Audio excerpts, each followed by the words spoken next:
A very good morning to all my children.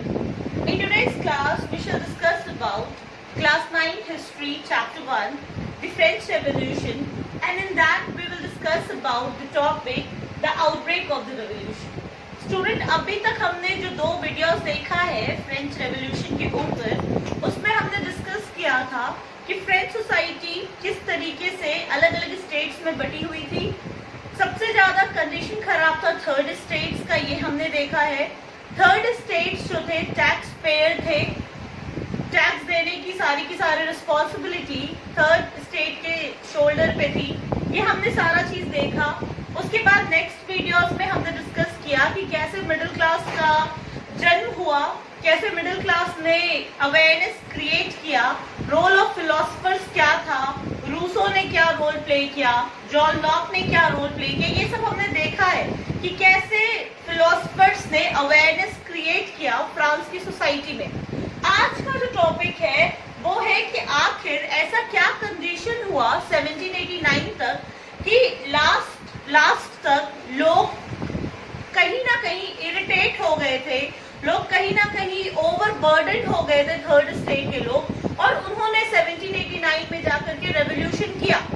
आखिर Louis 16 के अंदर क्या लूप होल्स रह गया था, लुइस 16 ने क्या चीज ऐसा किया कि लोग अब बर्दाश्त नहीं करना चाह रहे थे। और कहीं ना कहीं हमने देखा है कि आखिर लोगों को अवेयर करने के लिए, आखिर थर्ड स्टेट्स को अवेयर करने के लिए मिडिल क्लास का, फिलोसफर्स का, इनका बहुत इंपॉर्टेंट रोल है। We have seen that. अब अगर तुम देखो कि फ्रांस की जो सोसाइटी थी वो अवेयर हो चुकी है, वो जान चुकी है कि उनका अधिकार क्या है, क्योंकि फिलोसफर्स ने डिफरेंट बुक्स लिखा और उस बुक्स के थ्रू पीपल को अवेयरनेस आया कि एक्चुअली हमारा राइट्स क्या है और किंग हमारे से क्या करवा रहा है। We have seen this. अब देखो कि आज का टॉपिक है, स्टार्ट करेंगे पहले टैक्स से कि आखिर टैक्स का जरूरत क्यों पड़ता है। तो स्टूडेंट, पहले भी मैंने बोला है और आज फिर मैं डिस्कस कर रही हूँ कि किसी भी कंट्री के लिए टैक्स एक बहुत बड़ा रोल प्ले करता है। कहीं ना कहीं तुम देखो कि जो कॉमन पीपल होते हैं वो टैक्स पे करते हैं और सरकार उस टैक्स को हमारे ही ऊपर खर्च करती है अलग अलग चीजों को मेंटेन करने के लिए। जो सरकार का जो ट्रेजर होता है, जो सरकार के पास खजाना होता है, वो भरने वाले हम लोग हैं, कॉमन पीपल है, वो टैक्स पे करके भरते हैं और वो खर्च भी होता है हमारे वेलफेयर के लिए। बट फ्रांस की सोसाइटी में ऐसा कुछ हो नहीं रहा था और टैक्स सबको नहीं पे करना था, टैक्स सिर्फ और सिर्फ थर्ड स्टेट्स के लोगों को पे करना था। अब यहाँ पे तुम देखोगे, यहाँ लास्ट वीडियोस में हमने देखा था कि फ्रांस में कहीं ना कहीं जो ट्रेजरी था वो कम्प्लीटली खत्म हो चुका था। फ्रांस का जितना भी खजाना था फ्रांस के पास, लुइस 16 और मैरी एंटोनेट के तरफ से पूरा का पूरा उसको खत्म कर दिया गया था, खत्म हो गया था वो। तो अब जब ट्रेजरी खत्म हो गया तो अगेन लुइस 16 के पास टैक्स चाहिए। लुइस 16 को फ्रांस में बहुत सारी चीजों को मेंटेन करने के लिए। तो स्टूडेंट देखो कि टैक्स का जरूरत था फ्रांस में, क्योंकि उनको स्कूल चाहिए था, रोड चाहिए, ट्रांसपोर्टेशन चाहिए, इन सब के मेंटेनेंस के लिए कहीं ना कहीं पैसा चाहिए। अगर एक सोसाइटी है, सोसाइटी के डेवलपमेंट के लिए, इंफ्रास्ट्रक्चर डेवलपमेंट के लिए या फिर बहुत सारे इंस्टीट्यूशन को रन कराने के लिए टैक्स तो चाहिए ही होता है। तो वैसे ही तुम देखोगे कि फ्रांस में टैक्स का जरूरत था, क्योंकि वो जो खजाना था वो कम्प्लीटली खत्म हो चुका था। तो कहीं ना कहीं टैक्स का जरूरत था, टैक्स कैसे इम्पोज करना है, इन सबों के लिए मीटिंग होनी थी। तो अब यहाँ पे क्या हुआ, एक बहुत बड़ा ड्रॉबैक था अकॉर्डिंग टू, अगर तुम फ्रेंच सोसाइटी देखो तो राजा के लिए एक बहुत बड़ा लिमिटेशन था।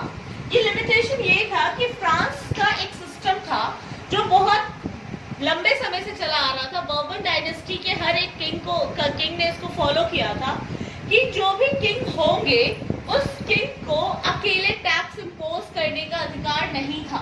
मीन्स कोई भी किंग होंगे, चाहे वो लुइस 16 हो, 14 हो, 15 हो, 13 हो, कोई भी हो, अगर उनको टैक्स इम्पोज करना है, they need to seek the permission of all the states. मतलब फ्रांस में टैक्स ऐसे ही इम्पोज नहीं किया जाता था, उसके लिए मीटिंग होती थी। और वो मीटिंग कैसे होती थी, स्टेट जनरल की मीटिंग होती थी। ये स्टेट स्टूडेंट देखना गौर से कि आखिर ये स्टेट जनरल है क्या। स्टेट जनरल एक पॉलिटिकल बॉडी है फ्रांस का। State general was a political body of France, जहां पे एक मीटिंग ऑर्गेनाइज कराया जाता था, जहां पे तीनों स्टेट्स के लोग आते थे उस मीटिंग में शामिल होने के लिए। तुम एक स्ट्रक्चर देखो कि स्टेट जनरल है क्या। स्टेट जनरल नॉर्मली एक पॉलिटिकल इंस्टीट्यूशन है। अब इस पॉलिटिकल इंस्टीट्यूशन में होता क्या था कि first state, second state, third state, तीनों स्टेट के रिप्रेजेंटेटिव आते थे। फर्स्ट स्टेट किसका था स्टूडेंट? मैंने पहले भी कहा था, फर्स्ट स्टेट क्लर्जी, चर्च को बिलोंग करता था। सेकंड स्टेट बिलोंग करता था नोबिलिटीज को, जहाँ पे किंग, क्वीन और रॉयल फैमिली आते थे। और थर्ड स्टेट बिलोंग करता था कॉमन पीपल को। और यहाँ पे भी अगर तुम कॉमन पीपल का बात करो तो सारे कॉमन पीपल आ नहीं रहे थे इस मीटिंग को अटेंड करने के लिए। बहुत इंपॉर्टेंट है ये थर्ड स्टेट से स्टेट जनरल के मीटिंग अटेंड करने के लिए एडुकेटेड और वो लोग जो टैक्स पेयर थे वही आते थे।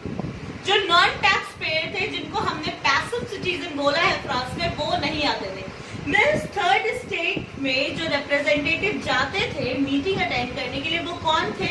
Educated, rich section of society, women and non tax payer way not allowed. ये दिमाग में रखना। अब तुम देखो कि फर्स्ट स्टेट से कितने लोग जाते थे? 300। मीन्स फर्स्ट स्टेट से 300 रिप्रेजेंटेटिव जाते थे। सेकेंड स्टेट से भी 300 रिप्रेजेंटेटिव जाते थे।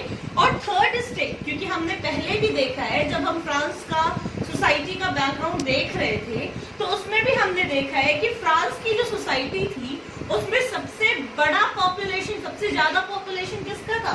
थर्ड स्टेट का पॉपुलेशन सबसे ज्यादा था।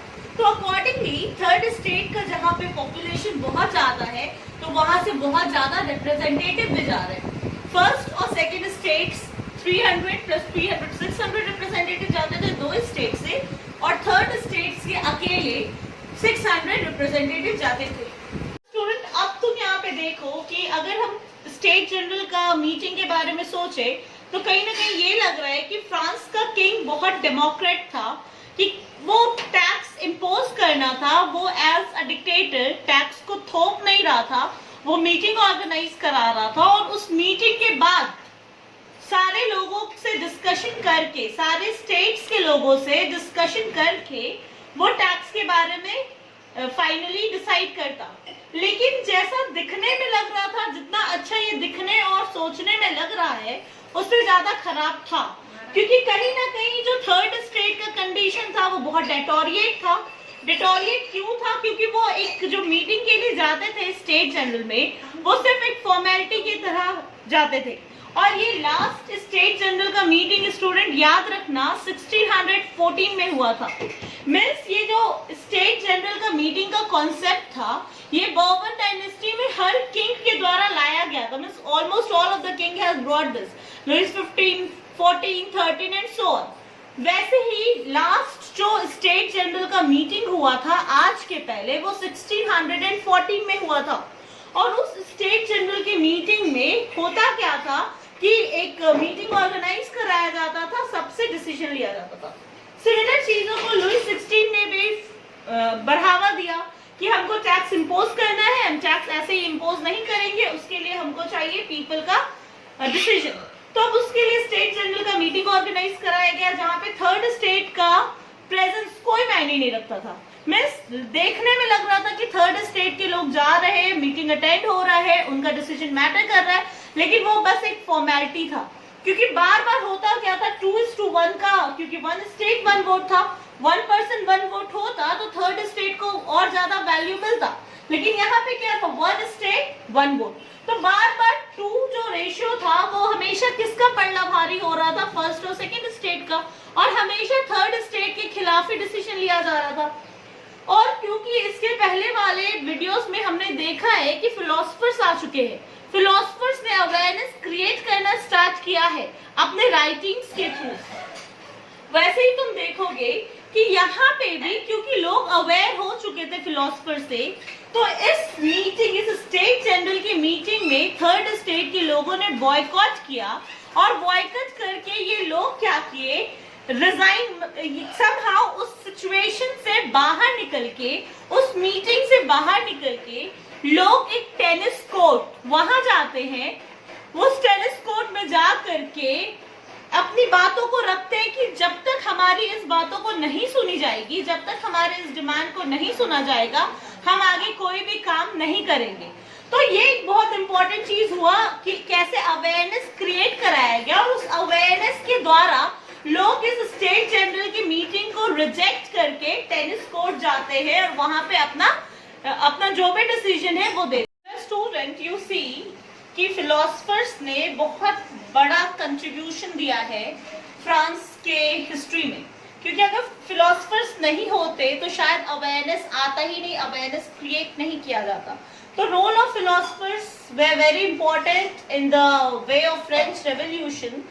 अब यहाँ पे देखो, किसी फेमस फिलोसफर ने एक बुक लिखा था द सोशल कॉन्ट्रैक्ट। इस सोशल कॉन्ट्रैक्ट में उन्होंने बात कहा था वन स्टेट वन वोट नहीं होना चाहिए, assembly as a whole vote होना चाहिए। मीन्स इनडायरेक्टली जिसने एक किताब लिखी थी सोशल कॉन्ट्रैक्ट, उस किताब के थ्रू उन्होंने बात कहा था कि वन पर्सन वन वोट होना चाहिए, assembly in totality will vote, not one state one vote. अब आपको देखना है स्टूडेंट कि आखिर ये किताब किसने लिखा था। हमने अपने पिछले वीडियो में बताया भी है, डिस्कस भी किया है, एनसीईआरटी में दिया हुआ भी है। तो आप ये देखोगे कि ये सोशल कॉन्ट्रैक्ट किताब किसने लिखा था, और इस किताब में बात क्या था, not we will vote one state one vote but it should be assembly as a whole. अब तुम देखो कि यहाँ से जब थर्ड स्टेट जनरल की मीटिंग से लोग बहुत ज्यादा दुखी थे, तो वो इस बात को रिजेक्ट करके, स्टेट जनरल की मीटिंग को रिजेक्ट करके टेनिस कोर्ट जाते हैं, और इंडोर टेनिस कोर्ट जा करके थर्ड स्टेट का कुछ डिमांड रहता है, और उनका डिमांड रहता है कि जब तक राजा मेरी इस बातों को मानेगा नहीं तब तक हम आगे कुछ भी नहीं करेंगे। अब उनका डिमांड क्या रहता है, तो सबसे पहले वो इंडोर टेनिस कोर्ट जाते हैं, वहां पे उनका डिमांड रहता है नेशनल असेंबली का, कि हमको एक नेशनल असेंबली चाहिए। ना स्टूडेंट, पहले क्या था, पहले स्टेट जनरल था। स्टेट जनरल मतलब वन स्टेट वन वोट था, लेकिन अब बोला गया कि नहीं, नेशनल असेंबली चाहिए। नाउ स्टूडेंट, नेशनल असेंबली का मतलब है वन पर्सन वन वोट, ना कि वन स्टेट वन वोट। यानी कि कहीं ना कहीं नेशनल असेंबली आएगा तो पावर जो है थर्ड स्टेट का वो बहुत ज्यादा इंक्रीज कर जाएगा, जो अभी तक नहीं था। तो फिर उनका एक डिमांड और था कि हमको कॉन्स्टिट्यूशन चाहिए। ना स्टूडेंट, कॉन्स्टिट्यूशन क्यों चाहिए, तो आज के पहले एब्सोल्यूट मोनार्की था। एब्सोल्यूट मोनार्की का मतलब है कंप्लीटली राजा का राज था, और उस राजा को कंट्रोल करने के लिए कोई भी नहीं था। Now people of France demands for the constitution. Now अगर कॉन्स्टिट्यूशन आता है तो ऑफ कोर्स कॉन्स्टिट्यूशनल मोनार्की रहेगा, और कॉन्स्टिट्यूशनल मोनार्की मतलब कि king will be there but king has to follow the rules and regulation of the constitution. Means king के power को लिमिट करेगा कौन, तो कॉन्स्टिट्यूशन। अब स्टूडेंट, आपको एक और चीज देखना है, जब आप आगे इस चैप्टर में देखोगे, इस सेक्शन में देखोगे, तो मिराबो और अबीसियस का बहुत इंपॉर्टेंट रोल है। याद रखना, मिराबो एंड अबीसियस। अब मिराबो कौन थे, मिराबो कहीं ना कहीं नोबल फैमिली से बिलोंग करते थे। ये बार बार हम बता रहे हैं, मिराबो और अबीसियस जो थे फर्स्ट टू स्टेट से बिलोंग करने वाले अलग अलग पर्सनालिटी थे, लेकिन कहीं ना कहीं इनका जो वर्क था ये वेलफेयर ऑफ थर्ड स्टेट के लिए था। मिराबो नोबल फैमिली से बिलोंग करते थे और इन्होंने काम किया था अपलिफ्टमेंट ऑफ थर्ड स्टेट के लिए। वैसे ही तुम देखोगे अबीसियस जो थे वो एक प्रिस्ट थे। प्रिस्ट होने के बावजूद उन्होंने एक पैम्फलेट लिखा था। उस पैम्फलेट के थ्रू इन्होंने बताया था कि आखिर ये थर्ड स्टेट है क्या, और थर्ड स्टेट के लिए अवेयरनेस क्रिएट किया था। तो whenever you go through the book, you have to go through the writings of the two famous personality, that is Mirabeau and Abesius. Apart from the belonging from the first two states, they work for the welfare of the third state. So students, in today's class we have discussed about the meeting of state general, और ये state general का meeting conduct क्यों कराया जाता था, tax के लिए, क्योंकि टैक्स अकेला किंग डिसाइड नहीं कर सकता था। And then we have seen कि स्टेट जनरल के मीटिंग में क्या क्या लूप होल्स था, क्या क्या डीमेरिट्स था, जिसके कारण लोगों ने डिमांड किया नेशनल असेंबली। स्टेट जनरल में 1 स्टेट 1 वोट था, तो नेशनल असेंबली में डिमांड था लोगों का कि 1 पर्सन 1 वोट होना चाहिए।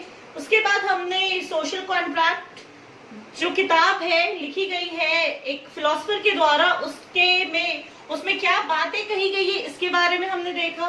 And then we have seen the demands of the third state कि कैसे वो स्टेट जनरल के मीटिंग को बॉयकॉट करके टेनिस कोर्ट में जाते हैं, वहां पे वो अपना डिमांड करते हैं नेशनल असेंबली का और कॉन्स्टिट्यूशन का।